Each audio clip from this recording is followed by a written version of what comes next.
get out of it. But I actually need to be studying the word. So that's what I've been more intentional about doing, like really, really studying the word. And somebody was saying, I don't know where they said it at. I think it might have been, I've heard this before, like many years ago, but they was saying take the word like medicine for breakfast, lunch, or dinner 3 times a day. So I've been really trying to apply that to my life and, doing it because it's helpful and trying to remember these scriptures and meditate on everything, because I'm definitely not one of those people that can spit out a scripture, like a whole bunch of different scriptures. I could do a few, but I'm trying to build up my spirit man to remember these things off the break.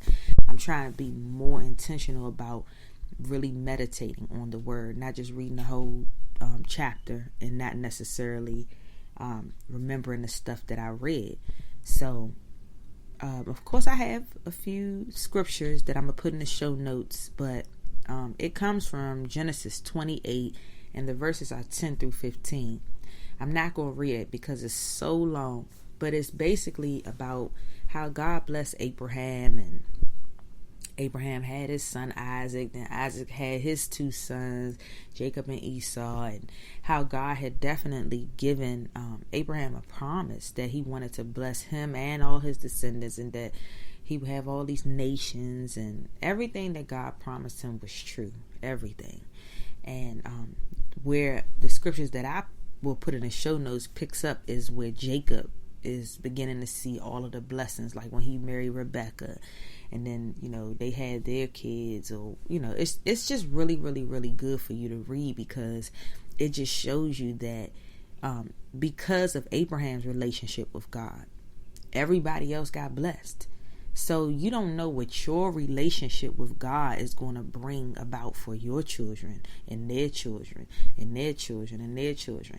So it's important that it starts with you.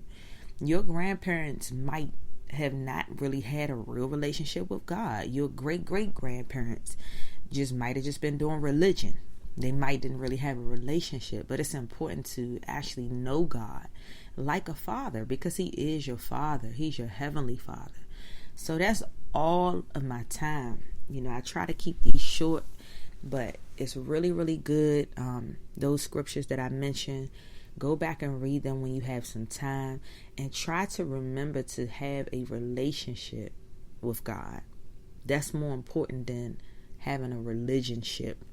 It's more important to get to know him, to get to know his character, and to just take some time to spend time with God, like literally sit before him.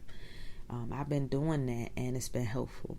And again, it's okay to have feelings of doubt. It's okay to have feelings of not knowing, but it's not okay to stay there. So you got to get out of it. You have to find ways of pulling yourself out of it. It's a daily thing.